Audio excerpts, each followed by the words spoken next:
Okay, I'm here at my 1997 Land Cruiser, and the AC on here blows very cold, but it gets to kind of stinking. It has kind of a mildew smell. Also, when I turn the fan on, you can hear some debris in the fan. So I had gotten this KOOL-IT cleaner, and I was going to clean this, but I thought, you know, I should take it apart and vacuum it out first because it probably has never been cleaned and it's 26 years old. So I'll vacuum it out before I do the cleaner on it. And I'm not going to film every single part of this. It's just kind of cramped in here. But I'll try and film the key parts so you know how you could potentially do this yourself if you're mechanically inclined. Okay, so this is the fan cover. So there are two screws I took out. There was one right here, and there's one in the back, and I'll put a picture in of what that looked like. And then I think this will come out now.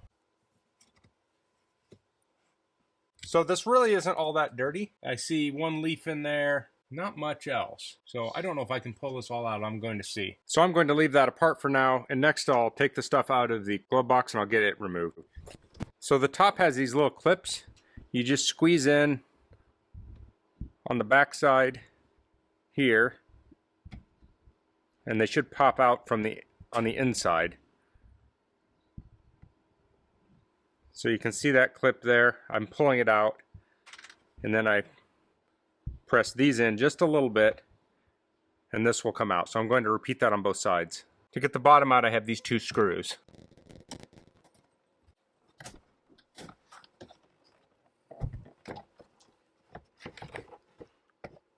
Now the glove box is removed. So this is the part I want to get into. It has some clips and some screws. So I'm going to start removing those. And there's the screw. This is a pointy screw. The one for the fan was kind of blunted. I'll pop these off with a small screwdriver, maybe a bigger screwdriver. So it doesn't seem to be dropping out yet. I'm going to look for some more screws. I'm seeing a screw right up here.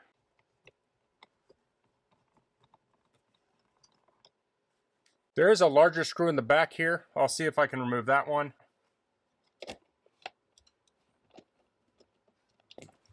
Okay, there was another one of these large screws on the left side there. I've got it pried open a little bit. I'm going to use my borescope to look inside of here. This is the borescope I'll be using. It's a rail cam borescope, and this was provided to me by the distributor for a previous video, but they have no association with this video. So the tip on this can turn with this knob, which will help me look around inside of there.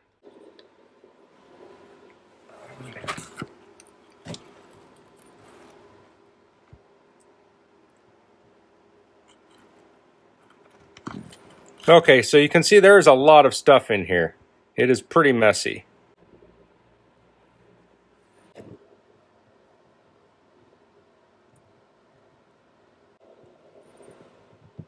I'm not sure what that is at the bottom. It's pretty gross looking. Okay, so I removed these two screws here. The smaller screw was going in this direction here, and this one was going in this direction.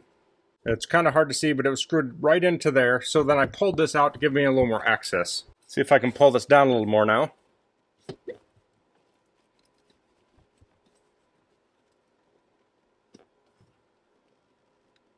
Okay.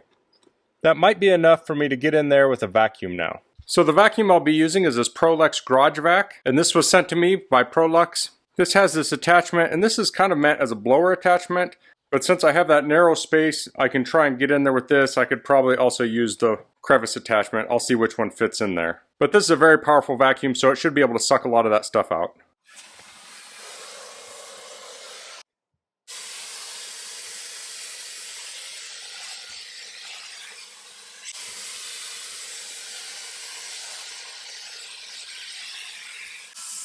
So I'm probably going to regret this, but I think what I'm going to do is turn this on the blow mode, and I can blow in there and hopefully blow some of that junk out, and hopefully it doesn't make too big of a mess in here.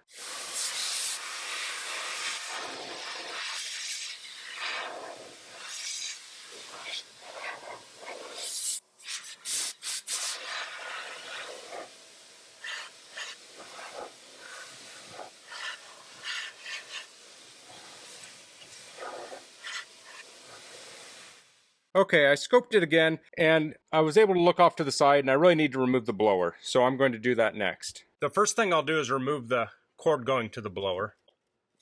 Then I think there's 3 screws here, and they look like Torx screws. So I'm using a T25 Torx.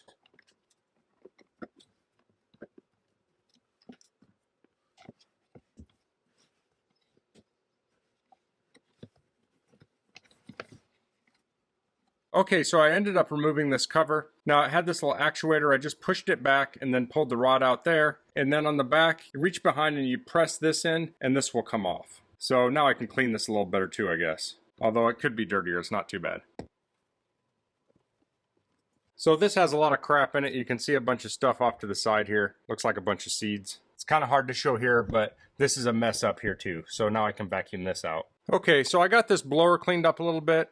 It's not perfect, but it's quite a bit cleaner. And I got all the vacuuming done, so I'm going to put this back together. I'm not going to film that. I'm just going to do it in the reverse that I took it apart. If I run into any hang-ups, I'll drop a video in here. Okay, so I got everything back together. Everything went smooth. I didn't have any leftover screws. So now I can use the KOOL-IT cleaner. Okay, so now I need to locate the AC drain tube. So I'm on the passenger side of the engine bay, and there's a heat shield here. And I've already removed this bolt here. It's a 10mm bolt. You want to pull that out. And there's also a bolt below. But I think I can just pull this back. And if you see this right here, let me zoom in. This is the AC drain. So I'm going to take the tube from the KOOL-IT and I'll feed it up in there.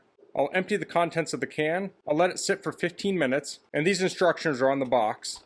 And I may miss something, so definitely read the instructions yourself. But after letting it soak for 15 minutes, I'm then going to turn the AC on low and I'll run it. And then the dirty cleaner should run out. So I'm currently in my garage. I need to back out of the garage to do this. And I'm also going to put a pan under the vehicle so I can catch stuff when it drips out. Be careful you don't cut yourself on that metal.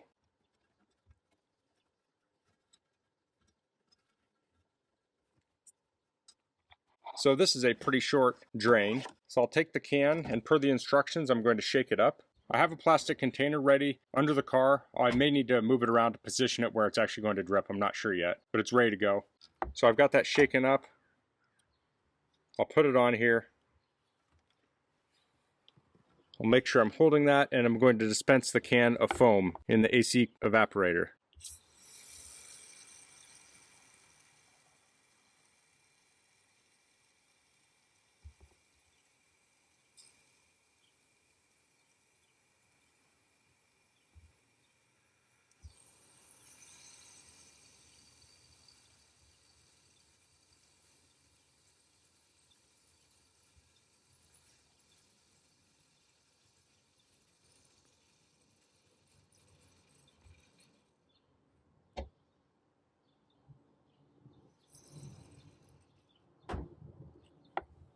Okay, so the can is empty. You can see some of the foam on my finger there.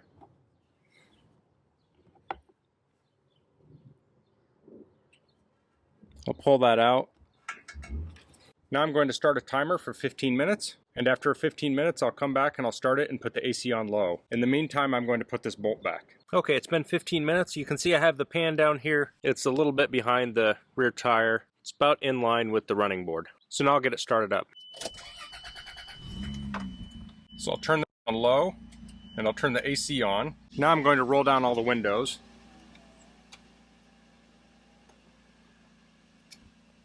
And I'll let this run for 5 minutes.